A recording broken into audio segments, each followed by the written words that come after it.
Now that the Jurassic World Dominion trailer is out and about in the world, I've had some time to process it and think about it, and I wanted to do a quick reaction video on it. There's a lot going on in it, a lot, so let's get into it. And because I don't have an affiliation with the franchise and Colin Trevorrow is not beating down my door to turn any of my books into movies, I can speak openly, honestly, and freely about what I like, what I didn't like. The Chris Pratt herding Parasaurolophus scene, I remain on the fence about. I know some people may like it. I'm kind of a little bit of both. I thought it was okay, and it seemed almost reminiscent of Jurassic World, where he's riding on a Harley or a motorcycle and the raptors around him. So I remain a little bit indifferent to it.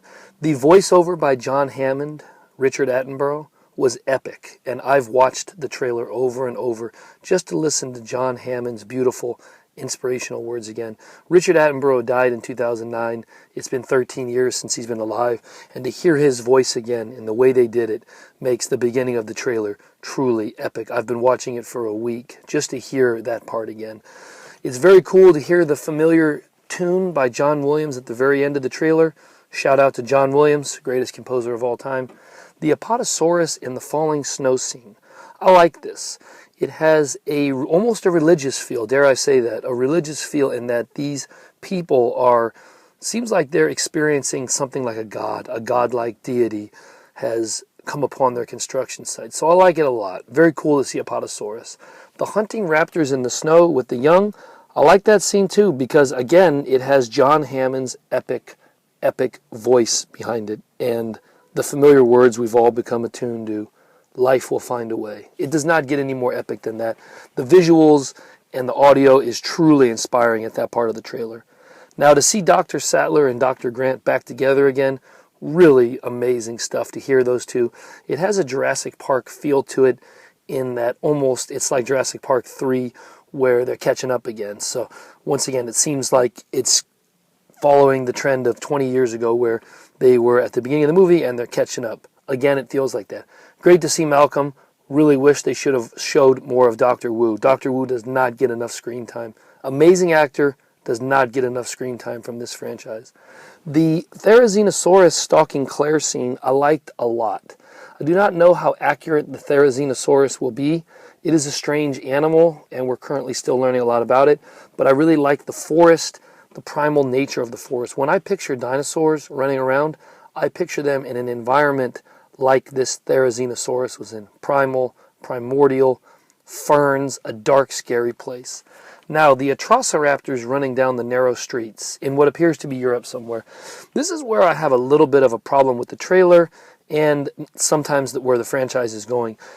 I don't necessarily know if I'm a big fan of animals running down the streets. That's where Lost World kind of fell apart to me, which is dinosaurs on the mainland.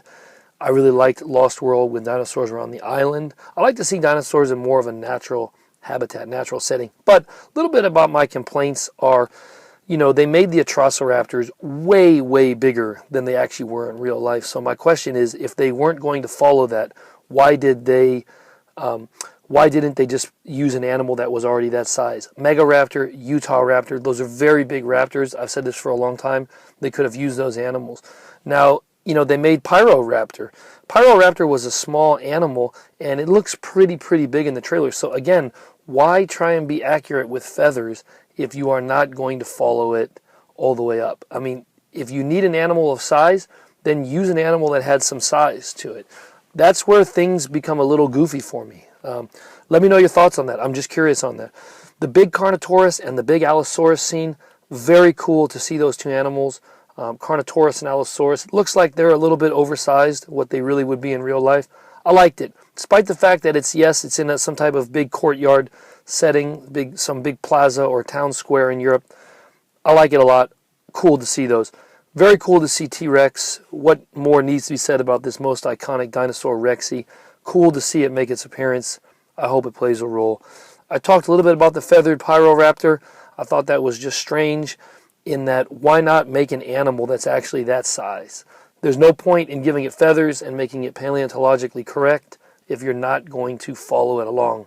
Make it the real size or use a different animal that was bigger. The giant quetzalcoatlus, very cool to see that animal. I really enjoyed it in the prologue, in its natural setting, and it was cool to see it take down the plane, or at least attack the plane. Now, obviously, the quetzalcoatlus in the movie is probably double the size of what it would have been in real life, but cool to see it nonetheless. The nostalgia of Dilophosaurus, how can you not like that? You know, I know that there's been a little bit of criticism back and forth about what it looks like, but very cool to see that animal. It's one of my favorite scenes from Jurassic Park when the Dilophosaurus killed Dennis Nedry. I'll be curious to see where they take it. The massive Giganotosaurus or Giganotosaurus, whatever we're calling it these days, has been one of my favorite dinosaurs since I was a kid. Very cool to see it. I'm really curious to see what that scene turns into, and I'm super pumped to see that animal on the big screen. It's insane how much is going on in this trailer. If you liked some of the things I said, let me know. If you didn't and you disagree with me, love to hear from you all in the comments section below. Take care.